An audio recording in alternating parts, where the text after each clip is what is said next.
ভগবান নামে রোমাঞ্চিত হচ্ছেন, পুলকে অশ্রু বিসর্জন করছেন।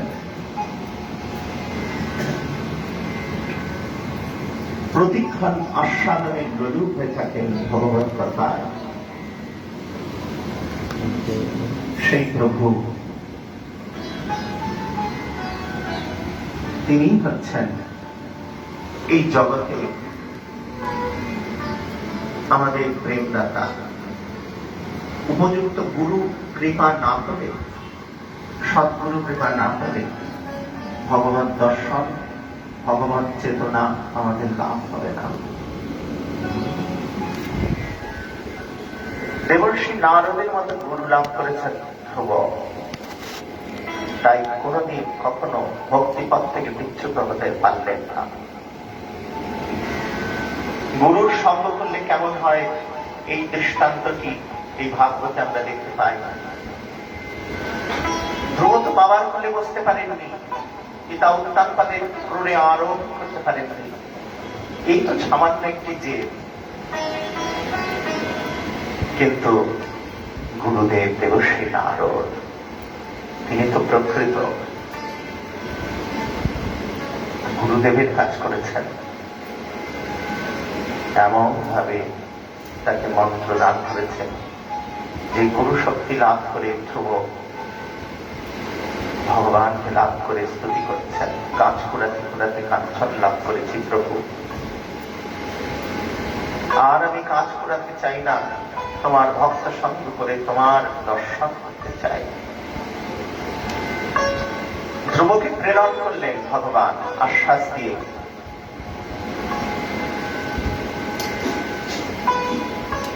অনন্তকাল রাজত্ব করলেন, ধর্ম স্থাপন করলেন, দুষ্টগণের দমন করলেন।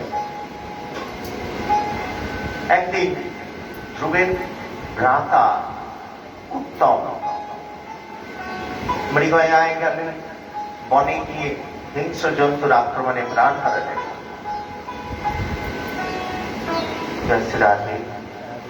যক্ষগণ তাকে বিনাশ করলেন। উত্তমকে উত্তম যক্ষের দ্বারা বিনষ্ট হলেন।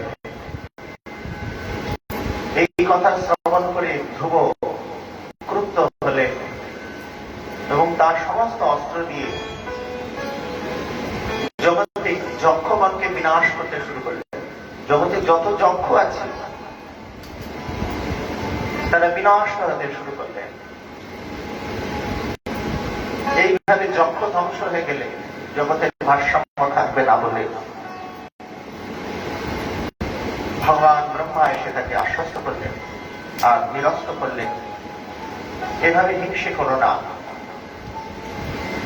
কারণ একজন যক্ষ তোমার ভ্রাতাকে মেরেছে বলে তুমি সারা যক্ষকুলকে বিনাশ করে দেবে, এই কেমন বিচার হলো? ধ্রুব তখন ক্ষান্ত হলেন। যথা সময়ে রথ এলো, সেই রথে করে দিব্য রথে করে তিনি পরম ধামে গমন করলেন। জয় জয় ভক্তবৎসল ভগবান কি জয়, জয় ধ্রুব মহারাজ কি জয়। ধ্রুবের পর ধর্মশীল রাজা অঙ্গের পুত্র বেন রাজা এসে উপস্থিত হলেন। বেন রাজা তিনি দুর্দণ্ড প্রতাপ এবং অনাচারী ব্যভিচারী ছিলেন। কিছু মানুষ হয় যাদেরকে কেউ কখনো কেউ বোঝাতে পারেন না, বোঝালেও বুঝতে চান না, এত জেদি, নিজে যেটা মনে করেন সেটাই। বেন রাজা সেই রকমের একজন রাজা ছিলেন।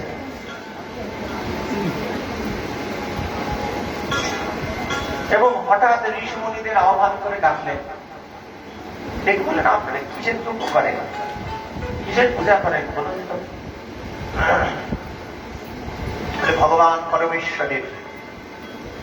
বলে সব পরমেশ্বর পরমেশ্বর কোথাও কিছু নেই, আপনি দেখাতে পারবেন আমাকে? এই জন্যেই পরমেশ্বর তো আমি, আমি তো আপনাদের ভরণ পোষণ করছি, আমি তো রাজা।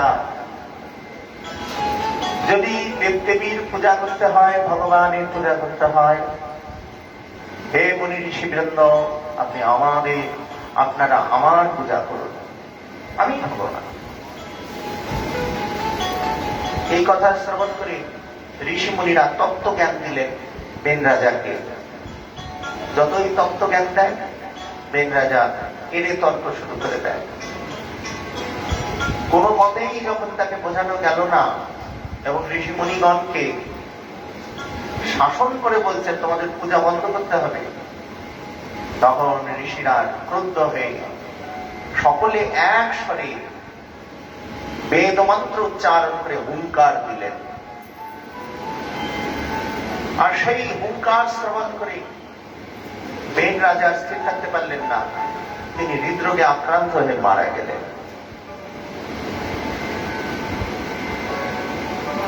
রাজামিনা রাজ্যে অরাজকতার সৃষ্টি হল। চারিদিকে অর্থাভাব, অন্নাভাব, দুর্ভিক্ষ এসে উপস্থিত হল। মহর্ষিগণ মৃত বেনের দক্ষিণ হস্ত মন্থন করে বিষ্ণুর অংশে পৃথুর জন্মগ্রহণ করালেন। মহামতি বিদুর মহর্ষি মৈত্রেয়কে জিজ্ঞাসা করলেন, কি কারণে ধর্মশীল মহাত্মা অঙ্গের বেনের মতো কুসন্তান জন্মগ্রহণ করল? কেনই বা মহর্ষিগণ বেনকে অভিশাপ দিলেন? তখন বিদুর এই প্রশ্নের উত্তরে দিলেন, হে বিদুর, একসময় রাজা অঙ্গ অশ্বমেধ যজ্ঞ করেছিলেন, কিন্তু যজ্ঞের একটি দ্রব্য বিশুদ্ধ এবং পুরোহিতগণের মন্ত্রোচ্চারণ বিশুদ্ধ থাকা সত্ত্বেও দেবগণ যজ্ঞভাগ গ্রহণ করলেন না। তখন যজ্ঞের প্রধান পুরোহিত বললেন, তথা স্বভাবধেয়ানি গ্রহিষ্যন্তি দিবৌকসঃ যজ্ঞ পুরুষঃ সাক্ষাৎ দপত্যায় হরিবৃতঃ। হে রাজন, আপনি অপুত্র, আপনি যদি ভগবানের কাছে পুত্র লাভের জন্য প্রার্থনা করেন, যজ্ঞ করেন, তাহলে যজ্ঞেশ্বর ভগবান আপনার বাসনা পূর্ণ করবে। আপনার বাসনা পূর্ণ করবার জন্য আমন্ত্রিত হবেন। তখন সকল দেবতা তার সঙ্গে আসবেন এবং যজ্ঞ ভাগ গ্রহণ করবেন। তখন সেই কথা অনুসারে রাজা যজ্ঞ সম্পাদন করলেন। যজ্ঞাগ্নি হতে এক পুরুষ স্বর্ণপাত্রে পায়স নিয়ে আবির্ভূত হলেন। রাজা অঙ্গ সেই পায়স গ্রহণ করে তার পত্নী সুনিদ্ধাকে অর্পণ করলেন। সুনিদ্ধা সেই পায়েস ভক্ষণ করে যথার্থে এক পুত্র লাভ করলেন। এই পুত্রের নাম রাখলেন বেন। সুনিদ্ধা ছিলেন অধর্মকুলে মৃত্যুর কন্যা। গতকাল আমরা অধর্মের বংশ বিবরণ শুনেছি। মৃত্যুর কন্যা, অধর্মকুলে মৃত্যুর কন্যা তিনি ছিলেন সুনিদ্ধা। এই সুনিদ্ধার পুত্র তার পিতা, তার মাতামহের অনুগত হয়েছিল, তার ফলে সে অধার্মিক হয়েছিল। অথচ সেই অধার্মিক রাজার অঙ্গমন্থন করে বৈদিক মন্ত্র উচ্চারণ করে পৃথু মহারাজের আবির্ভাব হল। পৃথু মহারাজ প্রথমে স্থির করলেন যে ধরিত্রীকে আহ্বান করে জানতে চাইবেন কেন তিনি শস্য শ্যামলা করছেন না পৃথিবীকে, মানুষ খাবে কি? কিন্তু ধরিত্রী তাকে খুঁজে পেলেন না। শত চেষ্টা করেও যখন ধরিত্রীকে শস্য শ্যামলা করতে পারলেন না, মানুষ অনাহারে না খেয়ে মারা যাচ্ছে, তখন মহারাজ পৃথু ব্রহ্মাস্ত্র নিক্ষেপ করবেন স্থির করলেন ধরিত্রীকে। তখন ছুটে ছুটে পালিয়ে বেড়াচ্ছেন বসুন্ধরা, পৃথিবী, ধরিত্রী গোমাতার রূপ নিয়ে খালি এদিক ওদিক করে লুকিয়ে বেড়াচ্ছে। ব্রহ্মাস্ত্র দেখে ছুটে এসে হাত জোড় করে বসে বললেন, হে মহারাজ পৃথু, আমি আপনার কন্যা সম, এভাবে আমায় হত্যা করবেন না। আপনারই পিতা বেন রাজা এত অনাচারী ছিলেন, এত অত্যাচার করে জগৎকে অনিষ্ট করতে শুরু করেছিলেন। তাই অনাচারী ব্যভিচারীদের ভয়ে আমি সমস্ত সম্পদ আমি ভেতরে লুক্কায়িত করে রেখেছি। আপনি আমাকে দমন করুন, তাহলে আবার ধরিত্রীর সমস্ত সম্পদ ভিতর থেকে বেরিয়ে আসবে। শত অশ্বমেধ যজ্ঞ সম্পাদন করুন, তাহলে ধরিত্রীর কল্যাণ হবে। তখন পৃথু মহারাজ ধরিত্রীকে নিজের কন্যা রূপে অঙ্গীকার করে তাকে আশীর্বাদ করে শত অশ্বমেধ যজ্ঞের আয়োজন করলেন। 1, 2, 3 করে 99তম অশ্বমেধ যজ্ঞ হয়ে গেছে সুষ্ঠুভাবে। দেবলোকের ইন্দ্র মহারাজ ইন্দ্র তিনি ভয় পেয়ে গেলেন। 99তম যজ্ঞ হয়ে গেছে, 100 অশ্বমেধ যজ্ঞ করলে ইন্দ্র হয়ে যায়, জানো তো? এই খেলা তো এখানেও চলছে। আমাদের দিদি দাদুরা, দিদি আমাদের মমতা দিদি, দাদু হচ্ছে নরেন্দ্র মোদী, এই দিদি দাদুরা ক্ষমতার লড়াই করছে। একসময় মনে পড়ে সিপিএম সরকার ছিল, তারপরে এখন তৃণমূল এলো। সিপিএম এর কোন অস্তিত্ব রাখা হলো না, কেন? ক্ষমতার লড়াই। ক্ষমতাটা এতভাবেই থাকবে যাতে আর কেউ মাথা তুলেই না দাঁড়াতে পারে। দাদুও তাই করছে, দেবরাজ ইন্দ্র তাই করেছেন। হরি বল। দেবরাজ ইন্দ্র বলে, আমার ইন্দ্রপদ গেলে কি হবে? তাই ঘোড়া চুরি করে করে বেড়াচ্ছে আর পালিয়ে যায়। যেই 99তম যজ্ঞ করতে যান, খালি অশ্ব হরণ করে নিয়ে পালান। আবার যুদ্ধ করে যেন তেন প্রকারে আবার অশ্বকে নিয়ে আসে, আবার চুরি হইতে আসে। এই করতে করতে পৃথু মহারাজ আর ইচ্ছা ছেড়ে দিলেন, ওই ইন্দ্রের সাথে আর কি বলবো। এদিকে ভগবান শ্রী হরি আবির্ভূত হয়ে দেবরাজ ইন্দ্রকে ভর্ৎসনা করে তিরস্কার করে তাকে সঙ্গে করে পৃথু মহারাজের কাছে নিয়ে এলেন।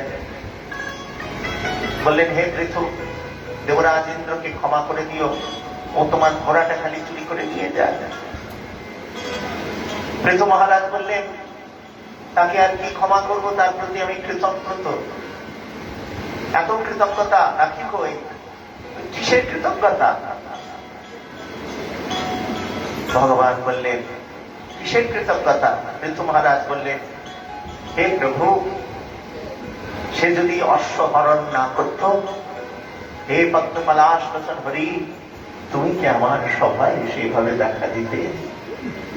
প্রভু যখন পেয়েছি, তোমায় আমি অর্চনা করব। পৃথু মহারাজ অর্চনা শুরু করবেন ভেবে সমস্ত সৈন্য সামন্ত ঘোড়ায় ঘোড়ায় জল আনছে, চরণ ধুইয়ে দেবেন। পৃথু মহারাজ বলেন, রাম তোদের জল নয়নে অশ্রু দিয়ে তোমার চরণ ধুয়ে দেব,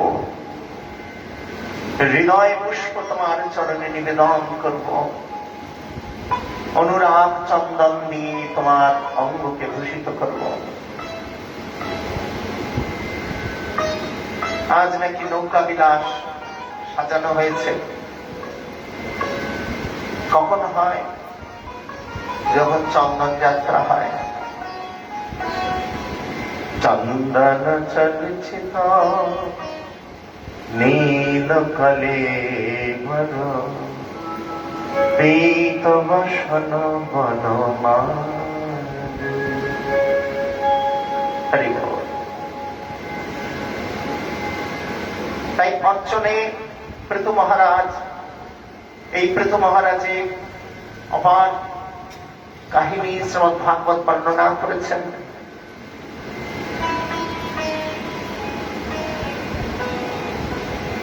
পৃথুর জ্যেষ্ঠ পুত্র বিজিতাশ্ব পিতার মতোই যশস্বী ছিলেন। তিনি পিতার পদাঙ্ক অনুসরণ করে সুশৃঙ্খল ভাবে রাজ্য পরিচালনা করেছিলেন। তার কনিষ্ঠ ভ্রাতাদের প্রতি অত্যন্ত স্নেহশীল ছিলেন। তাই তিনি তাদেরকে পৃথিবীর বিভিন্ন দিকে আধিপত্য প্রদান করেন। মহারাজ বিজিতাশ্ব দেবরাজ ইন্দ্রকে প্রসন্ন করে তার নিকট হতে অন্তর্ধান বিদ্যা লাভ করেছিলেন। তার দুই ভার্যা শিখণ্ডিনী নভস্বতী, শিখণ্ডিনীর গর্ভে 3 পুত্রের জন্ম লাভ করেন। পাবক, পাবমান, শুচি। পূর্বে এই 3 জন ছিলেন অগ্নির দেবতা। মহর্ষি বশিষ্ঠের অভিশাপে তারা বিজিতাশ্বের পুত্র রূপে জন্মগ্রহণ করেন। তারা যোগ বলে পুনরায় অগ্নিত্ব লাভ করেন। বিজিতাশ্বের দ্বিতীয় পত্নী নবস্বতী হতে হবিষ্যান নামক পুত্র জন্মগ্রহণ করেন। হবিষ্যানকে রাজপদে উপযুক্ত মনে করে তাকে এই পদে অভিষিক্ত করিয়ে বিজিতাশ্ব বনে গমন করলেন। হবিষ্যান, তার পত্নী হবিষ্যানী, তার হতে বর্হিষ্যৎ, গয়ক, শুল্ক, কৃষ্ণ, সপ্ত, জিতব্রত 6 পুত্র জন্মগ্রহণ করলেন। জ্যেষ্ঠ পুত্র বর্হিষ্যৎকে রাজ্য দান করে হবিষ্যান শ্রীহরির তপ করিবার জন্য বনে যাত্রা করলেন। মহারাজ বর্হিষ্যৎ, যিনি প্রাচীন বরিহি নামে শতদ্রুতির গর্ভে 10 পুত্র জন্মগ্রহণ করেছিলেন। মহারাজ বর্হিষ্যৎ, যিনি প্রাচীন বরিহি নামে বিখ্যাত ছিলেন, তিনি ব্রহ্মার আদেশে সমুদ্র কন্যা শতদ্রুতিকে বিবাহ করেন। শতদ্রুতির গর্ভে 10 পুত্র জন্মগ্রহণ করেছিলেন। তারা সকলেই জ্ঞানী এবং হরিপরায়ণ ছিলেন। তারা সকলে প্রচেতা নামে বিখ্যাত হন। প্রাচীন বরিহির আদেশে তার পুত্র প্রচেতাগণ সমুদ্রে প্রবেশ করে 10,000 বৎসর হরি সাধনা করেছিলেন। তখন তাদেরকে সঙ্গে মহাদেবের সাক্ষাৎ হয়েছিল। তিনি কৃপা করে তাদেরকে পরম তত্ত্ব জ্ঞান করে দিয়েছিলেন। প্রত্যেকটি মানবের শ্রীহরির সাধনা করা অবশ্য কর্তব্য। প্রত্যেকের হরিপরায়ণ হওয়া উচিত।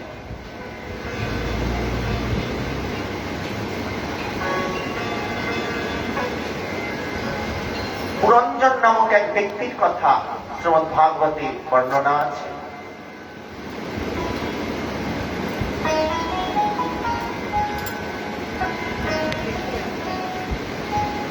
পুরাকালে এই পুরঞ্জন নামে এক রাজা তার অন্তহীন সুখ ভোগের বাসনা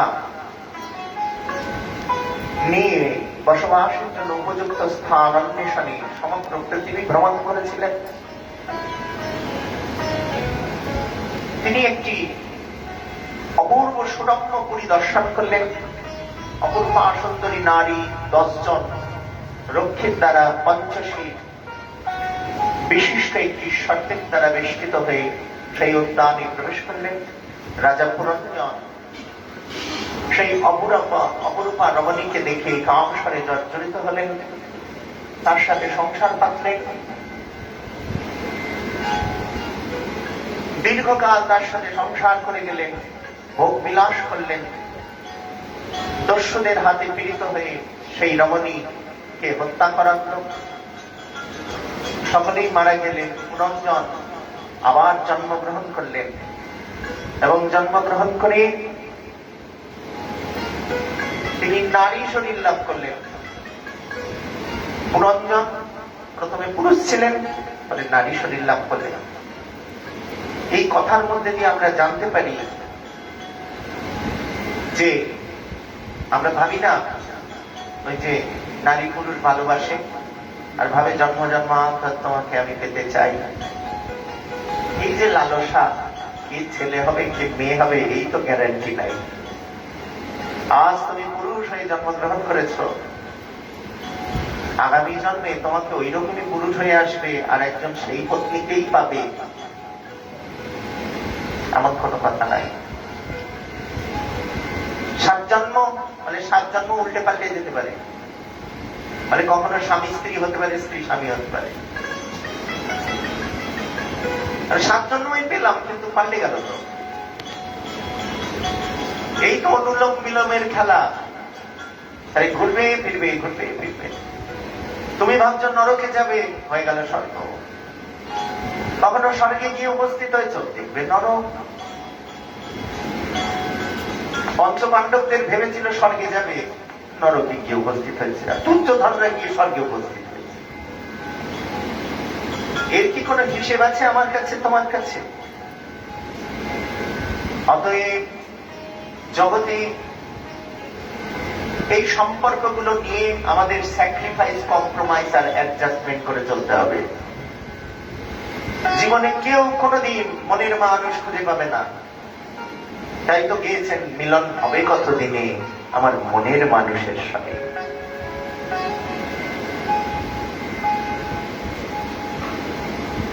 পুরঞ্জন নারী হয়ে জন্মেছে, আবার এক পুরুষের সাথে বিবাহ হয়েছে, প্রাণ ভরে ভালোবাসা হচ্ছে, সংসার করেছে। একদিন স্বামী মারা গেছে, সেই নারী সহমরণে উঠেছে চিতায়। একজন ব্রাহ্মণ এসে বলছেন, কি হলো পুরঞ্জন, তুমি আমায় চিনতে পারছ? সহমরণে মহিলা।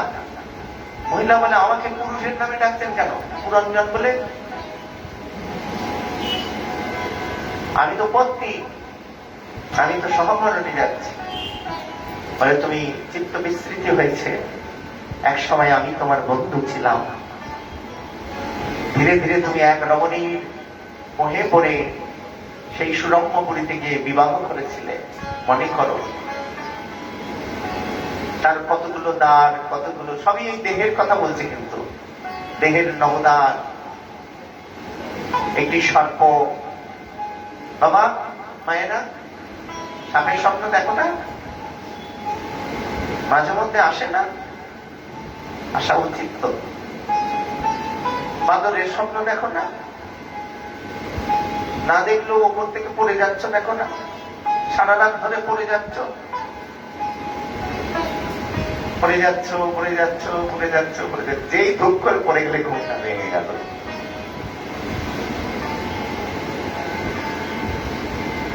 ওই ব্রাহ্মণ মনে করালেন, তুমি পুরঞ্জন ছিলে, অর্থাৎ আমি তোমার বিবেক চূড়ামণি, পরমাত্মা পরমেশ্বর, তোমার সাথেই আমার বন্ধুত্ব ছিল, অনেক বুঝিয়েছিলাম। তুমি মায়ায় মোহে পড়ে এই সংসারে জন্ম জন্মান্তর ভ্রমণ করছ, চিনেছ তো? সমস্ত শোকটা বর্জন করে সহমরণের চিতা থেকে নেমে এসেছে।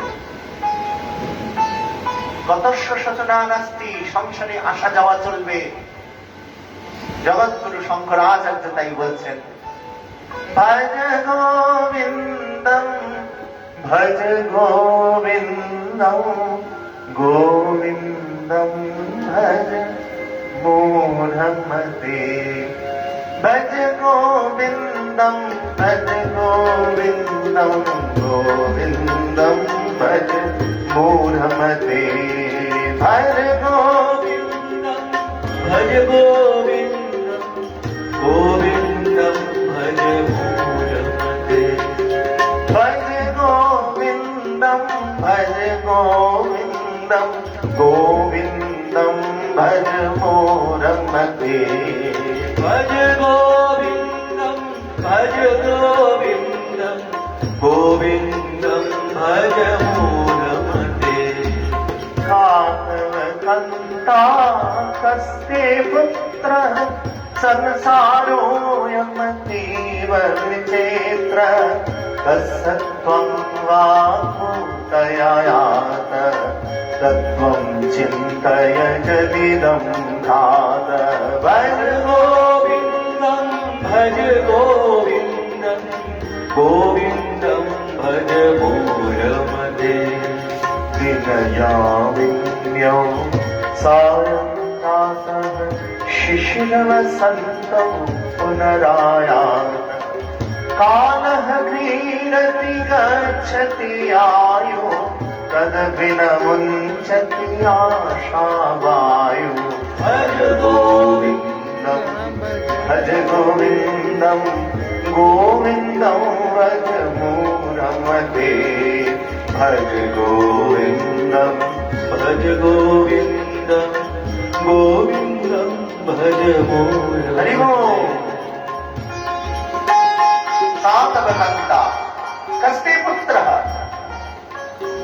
তোমার কর্তা, কে তোমার পুত্র, কে তোমার স্বজন, কে তোমার বান্ধব, তুমি বা কে, কোথা থেকে এসছো তুমি, এই তত্ত্ব যদি অনুভব করবে তখন মনে হবে ওই ভজ গোবিন্দম ভজ গোবিন্দম গোবিন্দম ভজ মোরমতে ভজ গোবিন্দম ভজ গোবিন্দম গোবিন্দম ভজ মোরমতে মা ধন জন यौवन धरति निमेषाकालः सर्वम् क्षणमिह सज्जन संगतिरेका भवति भवार्णवतरणे नौका भज गोविन्दं भज गोविन्दं गोविन्दं भज भज गोविन्दं भज गोविन्दं गोविन्दं भज मोरमते गोविन्दं भज गोविन्दं गोविन्दं भज मोरमते भज गोविन्दं भज गोविन्दं गोविन्दं भज मोरमते भज गोविन्दं भज गोविन्दं गोविन्दं भज मोरमते भज गोविन्दं मोरमते। পুরঞ্জনের পর আমরা প্রিয়ব্রতের কথা শ্রবণ করেছি। প্রিয়ব্রতের রথ চক্রাঘাতে তারা 7টি গর্ত হয়েছিলেন ধরিত্রীতে এবং সেই গর্তের মধ্যে 7 সমুদ্র রূপে পরিণত হয়। এই 7টি সমুদ্র দ্বারাই পৃথিবীর 7টি দ্বীপ নির্মাণ হয়েছিল।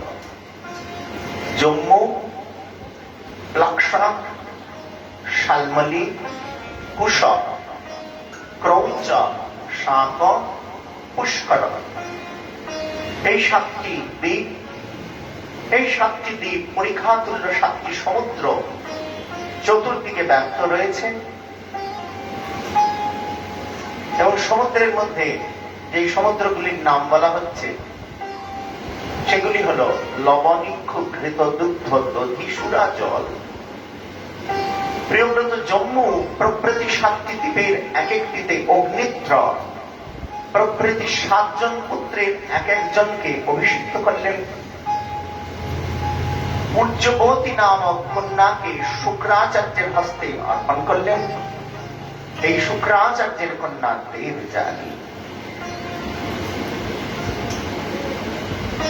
এই দেবযানী তার সাথে যযাতির বিবাহ সম্পন্ন হল। শর্মিষ্ঠা নামক কন্যার সাথে কোন এক অশান্তিক্রমে দেবযানীর অপমানের জন্য শুক্রাচার্য যযাতিকে অভিসম্পাত করলেন। জরাগ্রস্ত হলেন যযাতি। তিনি ভোগ বিলাসে মত্ত হয়েছিলেন, একাধিক নারী সঙ্গ করেছিলেন। জরাগ্রস্ত যযাতি তখন আরো যৌবন ভোগ করার জন্য অভিশপ্ত হয়ে তিনি পুত্র যদুকে প্রার্থনা করলেন, নিজের পুত্রগণকে প্রার্থনা করলেন, কে তোমাদের যৌবন আমাকে দেবে। সেখানে যদু বেঁকে বসলেন। পুত্র যদু বললেন, হে পিতা, পিতৃবাক্য লঙ্ঘন করা কখনোই উচিত নয়, তাই আমি অবশ্যই আপনার যৌবন আপনাকে ফিরিয়ে দিতাম এবং আপনার জরা আমি গ্রহণ করতাম, কিন্তু আপনি আমার যৌবন নিয়ে কি করবেন? যৌবন উপভোগ করবেন, আর আমার জীবন যৌবন সব গোবিন্দ চরণে নিবেদন করে দিয়েছি। নিবেদিত জিনিস তো আমি দিতে পারবো না আপনাকে। পিতৃবাক্য লঙ্ঘন করে যদু প্রাতঃস্মরণীয়, যদু বংশেই ভগবান আবির্ভূত হয়ে যদুগুলো নলিন দিনেশ হয়ে গেছে। তাই শ্রীমদ ভাগবতে বলা হয়েছে যদশ্চ ধর্মশীলস্য, যদুকে ধর্মশীল বলে আখ্যা দেওয়া হয়েছে ভাগবতে। তারই বংশে ঋষভ দেবের আবির্ভাব হয়েছিলেন।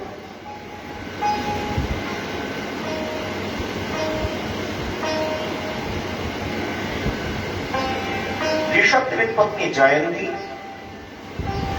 এই জয়ন্তীর গর্ভে শতপুত্র সৃষ্টি করলেন। তাদের জ্যেষ্ঠ পুত্রের নাম ভরত মহাযোগী। এই ভরতের নামে অজনাভ বর্ষের নাম ভারতবর্ষ হয়েছিল। শ্রেষ্ঠ ব্যক্তি যেই যেই কার্যের অনুষ্ঠান করে, হে পরীক্ষিত, তর্জন সেই সেই কার্যের অনুগামী হয়ে থাকে। কাজেই ঋষভদেব স্বয়ং ভগবৎ স্বরূপ হয়েও লোকের মঙ্গলের নিমিত্ত কর্মযোগ করলেন, কাজ করলেন। লোক শিক্ষার জন্য সাম, দান, দণ্ড, ভেদ, এই চতুর্বিধ নৈতিক উপায় দ্বারা তিনি প্রজা পালন করে শাসন করলেন। কোন এক সময় ঋষভদেব ব্রহ্মবর্ত দেশে এসে ব্রহ্মর্ষিগণের সভায়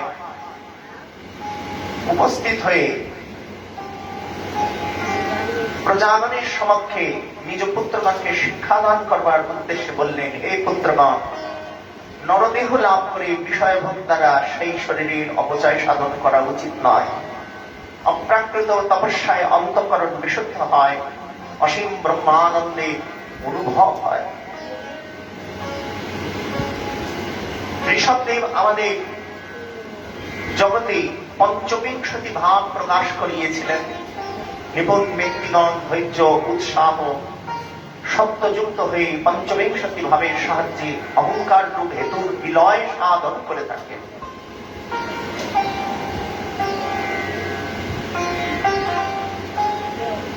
এই ঋষভদেবী বলেছিলেন যে গুরুর সঙ্গ করে গুরুর মহিমা যদি না বোঝা যায়, পিতার সঙ্গ করে যদি পিতার মহিমা না বোঝা যায়, সেই গুরুও গুরু নয়, সেই স্বজনও স্বজন নয়। সেই গুরুর নস্যাৎ স্বজন নস্যাৎ, পিতা ন স্যাৎ, মাতা ন স্যাৎ, দৈবাৎ ন স্যাৎ, ন পতিচ্ছ জন মোচয়েৎ সমুপেত মৃত্যুম।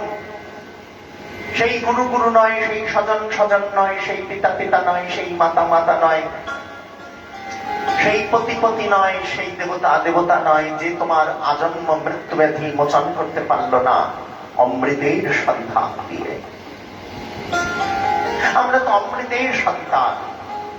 পিতার কর্তব্য সন্তানকে ভগবৎ পথে অগ্রসর করিয়ে নিয়ে যাওয়া, মাতার কর্তব্য সন্তানকে ভগবৎ অনুভূতিতে স্নিগ্ধ করা, স্বজনের কর্তব্য তার প্রিয় পাত্রগণকে ভগবৎ পথে নিয়ে আসা।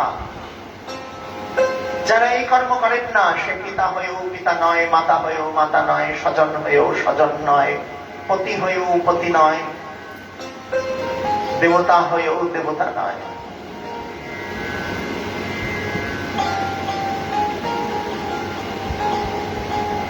তাই বলছেন গুরুর নস্যাৎ, সেই গুরু গুরু নয়। গুরু হয়ে শিষ্যকে বলছে দান দিবি না, বলি মহারাজ। শুক্রাচার্য বললেন না, গুরুর বাক্য লঙ্ঘন করে গোবিন্দ চরণ পেলেন। স্বজন নস্যাৎ, স্বজন পরিত্যাগ করে বিভীষণ প্রাতঃস্মরণ। নিজের পুত্র তরণী সেন এসে যুদ্ধ করছে রাম নাম লিখে, সেই তরণী সেন যুদ্ধ করছে, তার কিভাবে বিনাশ হবে সেই কথাও রামচন্দ্রকে বলে দিচ্ছে। ভগবৎ সম্বন্ধ লেখা।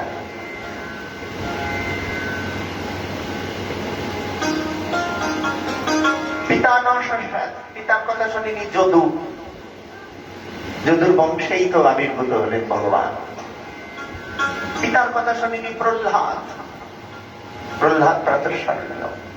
হরি ভজন করবি না, বলে হরি আমার রন্ধ্রে রন্ধ্রে আছে, কি করব। একবার মীরাবাই লিখেছিলেন, বলো রাধে রাধে। আজকে একবারও বলো নাই, বলো রাধে রাধে। একবার মীরাবাইকে সবাই নিন্দে করছে। মীরাবাই সংসারে তিনি কি জ্বালাটা ভোগ করেছে সবাই জানে। সবাই বলে কুলোটা মাংস। पग घुंघरू बांध मेरा नाची रे, पग घुंघरू बांध मेरा नाची रे, मेरा नाची रे, मेरा नाची रे, पग घुंघरू बांध मेरा नाची।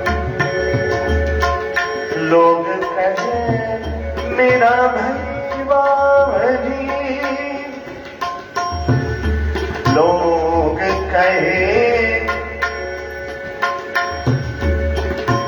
मेरा भैवावरी, जात कहे कुल नासी रे, पग घुंघरू बांध मेरा नाची। लोग कहे मेरा भई बावरी, जात कहे कुल नासी। विष का प्याला राना ने भेजा,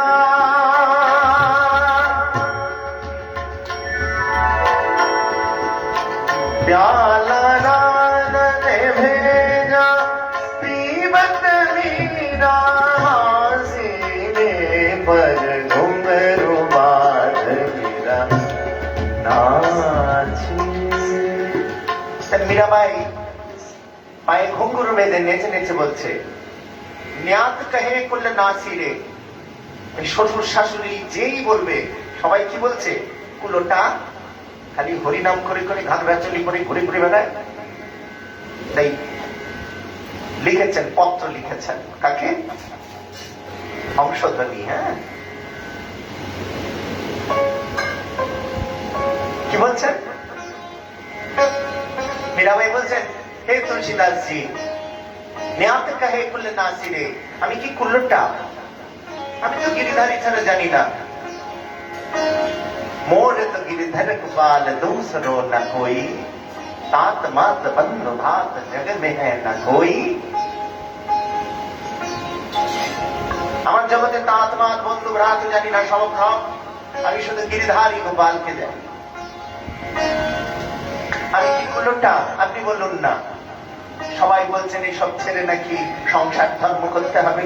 আমি তো সংসারে আছি, কিন্তু আমার ভজনকে, আমার স্বামী তো আমি কাউকে করতে পারবো না। আমার জগৎ স্বামী, আমার জগৎ বন্ধু, সে তো আমার গিরিধারী না। তখন বলছেন, তুলসীদাস আমার পত্র লিখে পাঠিয়েছেন। কি বলছেন?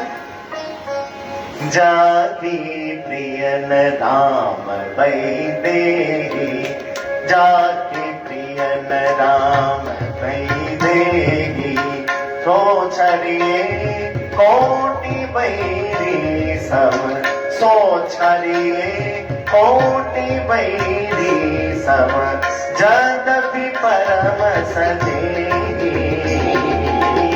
जाके प्रियन राम वैदेही। जान प्रिय नय राम सीता, सोचरिए कोटि बैरी समा, তাকে ছেড়ে দাও কোটি শত্রু সম। तात पिता प्रहलाद विभीषण, बंधु भरत महतारी, बलि गुरु तज कांत ब्रज बलि तनि, भई मन मंगल हारी, जागे प्रियन राम वैदेही। हरि बोल। तात पिता प्रहलाद विभीषण, বিভীষণকে দেখো, তাকে গুরু করো। প্রহ্লাদকে গুরু করো। এটা গুরুজনের কথা শোনেনি।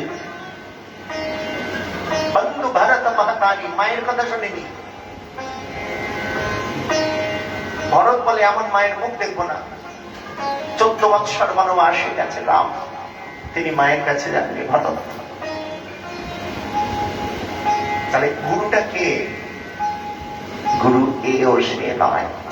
অনাচার করো যদি বলো রাজা তবে ছাড়বদি। গুরু হয়েছে ধান্দাবাজি করবে? গুরুর গুরুত্বই তা রইল না। এতই নিরপেক্ষ গুরু তত্ত্ব, তাই বলছেন ন গুরু অধিকম তথ্য। গুরু তত্ত্বের উপর আর কোন তত্ত্ব নাই। অখণ্ড তত্ত্ব, অখণ্ড মন্ডল আকার ব্যাপ্তম যেন চরাচরম তৎপদম দর্শনাম যেন তস্मै শ্রী গুরবে নমঃ। জয় জয় ঋষভদেব ভগবান কি।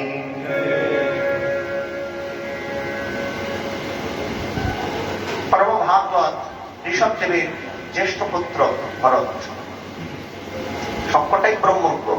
ঋষভদেবের 100 খানা ছেলে। আজকে সম্ভব কিনা জানি না, কিন্তু সত্য যুগের কথা।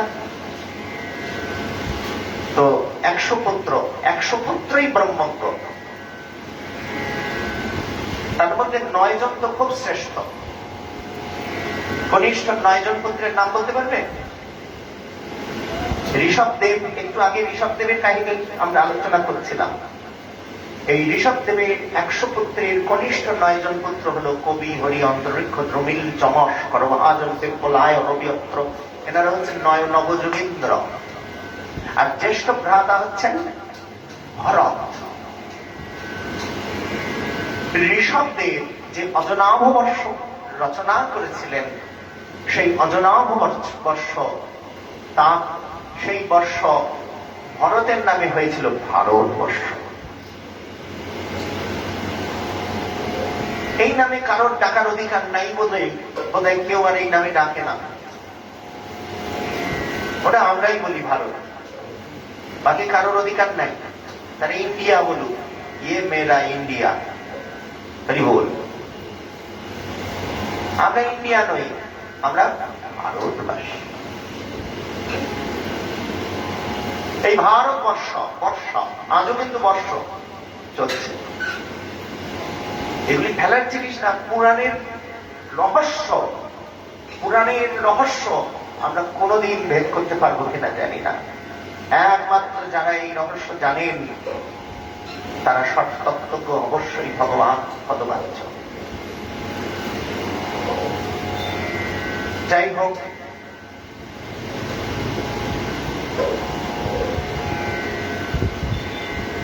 ভরত দীর্ঘদিন রাজত্ব করে একদিন তিনিও তো ব্রহ্মজ্ঞ, তিনি বিরক্ত রূপ ধারণ করে সংসার থেকে ত্যাগ করে সাধু হয়েছেন, বানপ্রস্থি হয়েছেন। বানপ্রস্থি হয়ে বনে বনে গমন করছেন আর ভজন করতে গেছেন, হরি ভজন করতে গেছেন। দেখো বাবা, জগতে চলতে গেলে একটা সময় রিটায়ার হতে হয়। নিজেকে স্বেচ্ছায়, এই খোল নিয়েছিস, শ্রীখোল নিবি কিন্তু যখন কীর্তন হবে, এক্ষুনি তো আরতি হবে, তখন বাজাবি। তাই হরি বল, হরি ভজন করতে করতে এবার কি হচ্ছে, ভরত তো হরি ভজন করবে, ও হরিণের মায়া করেছে। দেখো, হরিণকে লালন পালন করাটা মায়া নয়, কিন্তু হরিণের মোহে পড়ে একটা গর্ভ সদ্যজাত একটা হরিণ শিশুকে দেখেছে, বুঝেছ? হরি বল, বললো রাধে রাধে।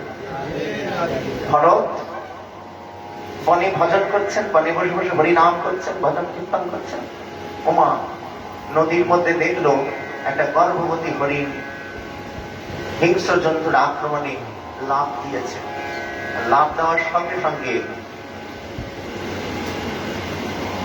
প্রসব বেদনা এসেছে। একটি হরিণ সন্তানকে প্রসব করে হরিণীটা মারা যায়। এখন অনাথ বাঘ, সিংহের অরণ্য, সেখানে এই অনাথ বাচ্চা হরিণটিকে কোলে করে নিয়ে এসেছেন ভরত, লালন পালন করছেন। আর লালন পালন করে, আর হরিণটা জন্ম থেকেই তো দেখেছে, এবার তাকেই তার সব মনে করছে। ভরতের চারিদিকে ঘুরে ঘুরে বেড়ায়, ভরতের কোলে গিয়ে ঘুমিয়ে থাকে, রাজস্বী ভরতের হাত থেকে খাবার খায়, এই করতে করতে মায়া এসে গেছে। এবার জপ টপ করতে গিয়ে জপ আর কি করবে, ওই হরিণ খালি ঘুরে ঘুরে বেড়ায় আর হরিণটা আদর খায়। হরিনাম করতে করতে হরিণকে আদর করছে। এই করতে করতে ভজন করতে করতে একদিন হরিণটাকে খেতে দিতে দিতে দেখে একদিন হরিণটাকে আর খুঁজে পাচ্ছে না। ওই বাচ্চা হরিণটা কোথায় গেল কোথায় গেল। যখন নিজে খেতে যায় কিছু একটা ফল পেরে খাচ্ছে আর ভাবছে হরিণটা কি হলো হরিণের। বলো রাধে রাধে।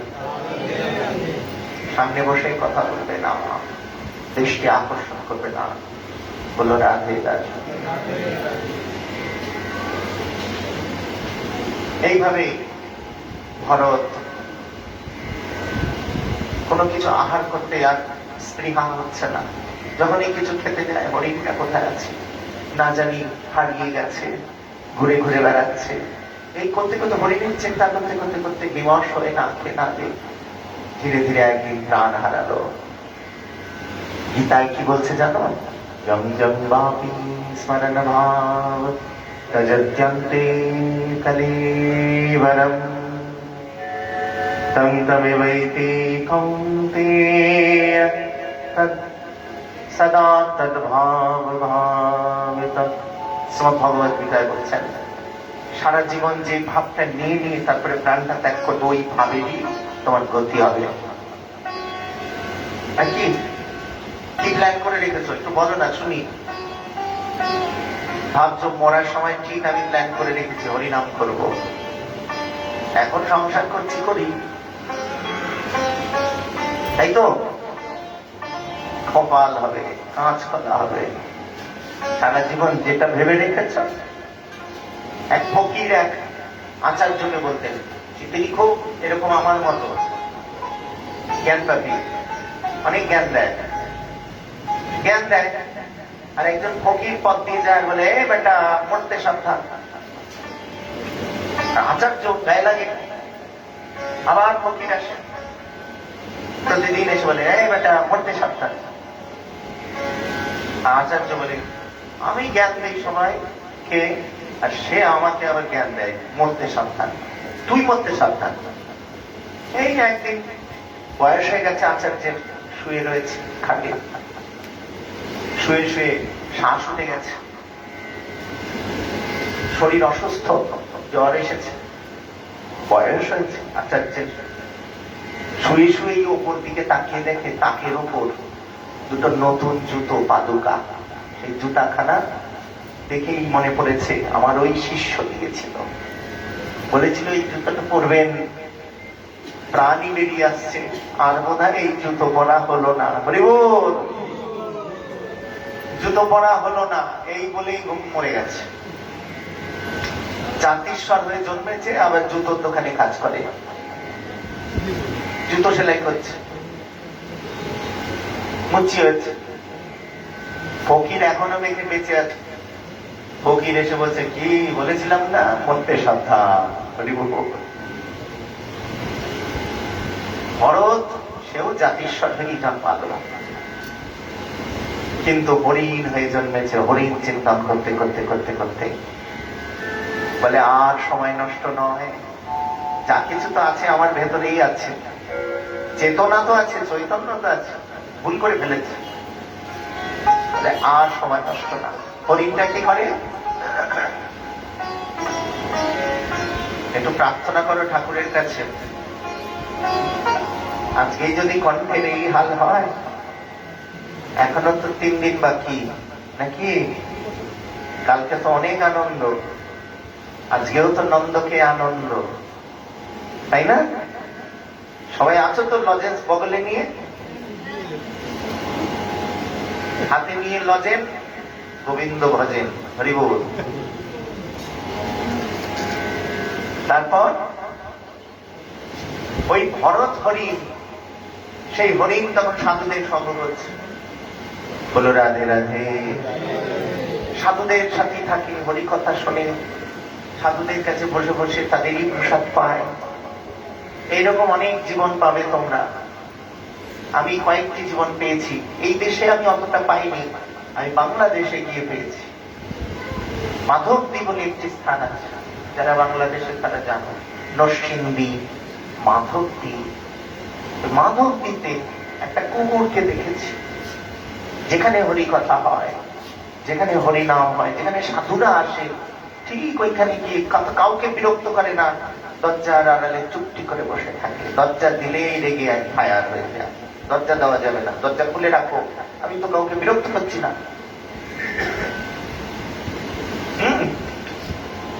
এইরকম। শুধু তাই না, আমি বললাম এই কুকুরটা সব জায়গায় দেখি কেন? সব জায়গায় অনুষ্ঠান হচ্ছে, লোকনাথ বাবার মন্দিরের পাশে, সেখানেও দেখছি আছে। তখন ভক্তরা বলল, ও ভক্ত কুকুর, ও প্রসাদ ছাড়া খায় না, ঠিক খুঁজে খুঁজে উৎসব বাড়ি খুঁজে বার করে দেয়। এক জায়গায় 9 তলা কুকুর বলতে কুকুরের ডাক, হরিনাম করছে। দেখো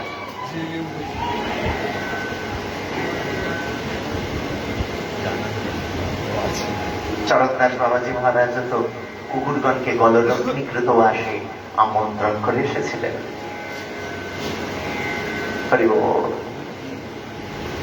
সেই কুকুরটি 9 তলায় উঠেছে, জানো? 9 তলায় অনুষ্ঠান হচ্ছে, 9 তলায়, নিচ থেকে শোনা যাবে। সেই 9 তলায় কুকুরটা ধীরে ধীরে উঠেছে। একটা ঘরে অনুষ্ঠান হচ্ছে, হরিনাম হচ্ছে, ওই কোণে গিয়ে বসে আছে। খাবারের জন্য ডাকাডাকি নেই, কিছু নেই, বসে আছে।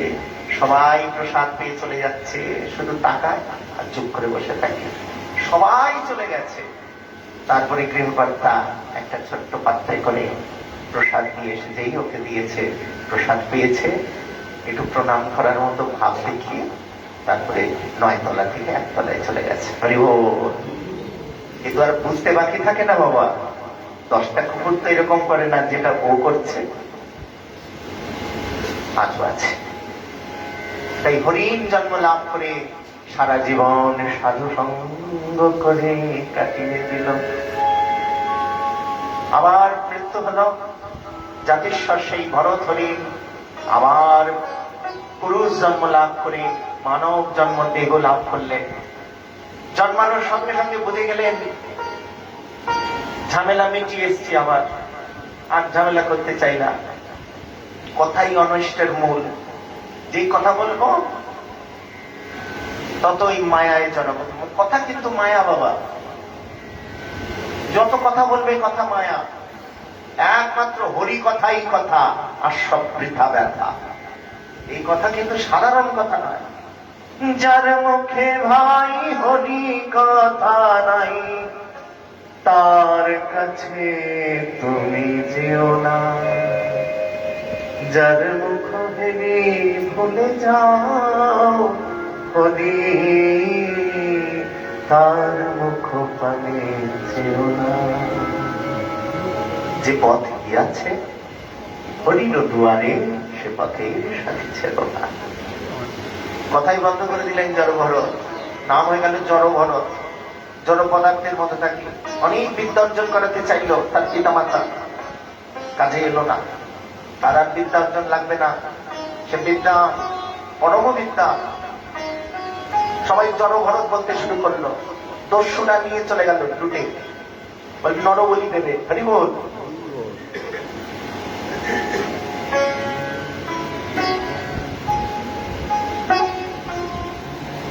দস্যুরা নিয়ে গেছে, ভদ্রকালী বলি দেবে। দস্যুরাজ বলছে ভালোই বলি পেয়েছি, কোনো জোরাজুরি করছে না, কান্নাকাটি করছে না, কিছু না, একদম জড় পদার্থের মতো। বলে চল, চলছে, হাঁড়ি কাটে মাথা দে, মাথা দিয়েছে। তোকে বলি দেবো, উত্তরও নাই, প্রশ্নও নাই। মানে এইরকম নরবলি আর কোথাও পাই নাই। মা কালীর বলি দিতে যাবেন, মায়ের তো দায়িত্ব আছে। মা করাল বদনী হয়ে আবির্ভূত হয়েছেন, দস্যুদের উৎপাদিত করে মেরেছেন। বিগ্রহ ফেটে চৌচির হয়ে গেছে। ভরত সমস্ত দেখল, এটাও নির্বিকার। ভয়ঙ্কর ব্রহ্মজ্ঞ ভাবত দেখি, সাক্ষাৎ মা ভগবতী আবির্ভূত হয়ে তাকে রক্ষা করলেন। তারপরেও যে একটু প্রণাম করতে হয় বা একটু মা হয়ে গদগদ হতে হয়, নো ফর্মালিটি। তিনি তেমনই নির্বিকার। দস্যুদের নিধন করলেন মা। জড়ভরত আবার হেঁটে গিয়ে একটা জায়গায় গিয়ে জড় পদার্থের মতো বসে রয়েছে। রাজা রঘুগণের পালকি যাচ্ছে। রাজা রঘুগণের পালকি যাচ্ছে, আর পালকি করে হন্যহন্যা হন্যহন্যা হন্যহন্যা হন্যহন্যা করে যাচ্ছে, তাই তো? এখন তো পালকি বোঝাতে পারছি, আমাদের পরের জেনারেশন পালকি টালকি বুঝতে চাইবে না। পালকি চলে কবিতাগুলো বাদ দিয়ে দেবে। রহিম চলে, রাম চলে, মোকসেদ চলে, এসব ভাব। আমাদের ওই কবিতা এখন পড়ে না। কুমোর পাড়ার গরুর গাড়ি, বোঝাই করা কলসি হাঁড়ি, এসব পড়ানো হয় না। হয় অজগর আসছে তেরে, আমটি আমি খাবো পেটে, ইঁদুর ছানা ভয়ে মরে, গল পাখি পাছে ধরে, এসব পড়ানো হয় না এখন। এখন সব পাল্টে গেছে। এখন সব রাম রহিম এক করে দিচ্ছে। দেখি কতদূর মেলবন্ধন হয়, আমাদের মিলনটা হয়। একতরফা মিলন হলে তো হবে না, দুদিক দিয়েই আমাকে আদর করতে হবে। এক জায়গায় থাপ্পড় দেবে, আর একদিকে আমি আদর খাবো, এ তো হয় না। দেখা যাক আমাদের সিলেবাস, আমাদের পড়াশোনা। তবে কি জানো, বাংলাদেশে একটা ব্যাপার আছে যে যেই ধর্মেরই হোক, সাবজেক্টের মধ্যে ধর্ম নামে একটা সাবজেক্ট আছে। এটা আমাদের হওয়া উচিত। তুমি যে ধর্মের হও, তুমি মুসলিম ধর্ম হও, হিন্দু ধর্ম হও, খ্রিস্টান হও, বৌদ্ধ হও, তোমার ধর্ম নিয়ে তোমার স্টাডি করার একটা সাবজেক্ট থাকা উচিত। ওখানে এখনো আছে, কি করবে জানি না। তারপরে এই সাবজেক্ট গুলো থাকা উচিত, কম্পালসারি পাশ করতে হবে। কিন্তু যারা হিন্দু ধর্ম নিয়ে পড়বে তাদের হিন্দু ধর্মে পাশ করতে হবে, ফেল করলে কিন্তু ফেল। ধর্মটা পড়া উচিত আমাদের। ধর্ম নিরপেক্ষ, এই নিরপেক্ষতার কথা এরকম নয়, এরকম কেউ বলেনি। আমরা বুঝেছি ভুল, আমরা ধর্ম নিরপেক্ষ হয়নি, আমরা ধর্মহীন হয়ে যাচ্ছি। ধর্মহীন হীনা পশুই সমানা, পশুর মতো হয়ে গেছি আমরা। খাচ্ছি পড়ছি, ভালোবাসছি, খাচ্ছি পড়ছি ওই কুকুরের মতো, আর বাঁচার লড়াই করছি, আহার নিদ্রা মৈথুন করছি, আর কিছু নাই। তাই ভজন সাধন বিবেক দিয়ে, ভীষণা দিয়ে, মনের অনেক ব্যক্তি ভাষায় রূপ দিতে পারি। গোবিন্দ বলে, গৌর বলে দুবাহু তুলে নৃত্য করতে পারি না আনন্দে। তাই জীবনের সার্থকতা কোথায়? হুনহুনা করে পালকি বহন করছে। একটা পালকি বাহক কম পড়েছে, ভারী হয়ে গেছে। তখন দেখে ওই হাট্টা কাট্টা বসে রয়েছে ভরত। বেটা রাজার পালকি বলে কথা, পালকি বহন কর। সবাই হুনহুনা করছে পিছন পিছন। ভরত, জড় ভরত তো বলেছে পালকি বহন কর, পালকি যাচ্ছে, টানছে। এবার চলতে চলতে দেখে পিপিলিকার শাড়ি, কতগুলো পিঁপড়ে যাচ্ছে। পিঁপড়ে দেখে দিয়েছে এক লাভ। সর্বজীবে মর্যাদা দিবে জানি কৃষ্ণ অধিষ্ঠান। পিঁপড়ে গুলোকে এমনি এমনি মারতে পারলেন না, কৃষ্ণ মনে করে লাভ দিয়েছেন। পালকি নড়ে উঠেছে। রাজামশাই বলে, সাবধান, তোদের শাস্তি হবে কিন্তু। আবার কিছু দূর যাওয়ার পর তুলসীর বন, বৃন্দা দেবীর বন, অনেক তুলসী গাছ, সাধারণ গাছ ভেবে মারিয়ে দিয়ে চলে যাচ্ছে সবাই। ভরত বলে, এই তুলসীর বন কি করে আমি মারিয়ে দিয়ে যাই? আর ছোট হলে তো পিঁপড়ের মতো লাভ দিয়ে দিলে হয়ে যেত, কিন্তু এখানে তো ছোট লাভ দিলে হবে না, লম্ব দিলে হবে না। তাই বিশাল শরীর নিয়ে ঝুলে পড়েছে। আর 2 মিনিট বিশাল শরীর নিয়ে ঝুলে পড়েছেন পালকি, আর পালকি লাভ দিয়ে আছাড় খেয়ে পড়েছে। রঘুগণ ব্যঙ্গ করলেন ভরতকে, আর ভরত তখন বললেন যে কাকে ব্যঙ্গ করছেন? আমাকে বলছেন এই দেহ নিয়ে ব্যঙ্গ করছেন? আমি তো দেহ নই, আমি আত্মা। আত্মা স্থূলও নয়, কৃষও নয়। অতএব আপনার ব্যঙ্গ আমার স্পর্শ করে না। কোথায় যাবেন, কি করবেন? ওই যে কপিল মুনির আশ্রমে ব্রহ্মবিদ্যা শিখে যাচ্ছেন, শুনুন, গন্তব্য আমাদের একটাই, সেটি কি? সেটি হলো গোবিন্দ চরণ। মন চরণির নিকেতনে। সংসার বিদেশে, বিদেশির দেশে ভ্রম কেন অকার। ভরতের বংশবর্ণনা ক্রমে নরকের কথা আছে, অনেক নরকের কাহিনী পরীক্ষিত মহারাজকে সুখদেব শ্রবণ করালেন। তামিশ্র নরক, অন্ধ তামিশ্র, রৌরব, মহারৌরব, কুম্ভিপাত ইত্যাদি 28 নরক শুনে ভয় পেয়ে গেলেন আর বললেন, এইসব নরক জ্বালা ভোগ করতেই হবে আমাদের কর্ম ফলে, নাকি অন্য কোনো পন্থা আছে? আছে আছে মহারাজ, জেনে করো না জেনে করো, একবার হরিনাম করো, অজামিল পর্যন্ত পুত্রের নাম করে উদ্ধার হয়ে গেছে। আসুন আমরা নাম করি, আরতি কীর্তন হবে, নামের পরে আবার হবে আমাদের হরিকথা। হরে কৃষ্ণ।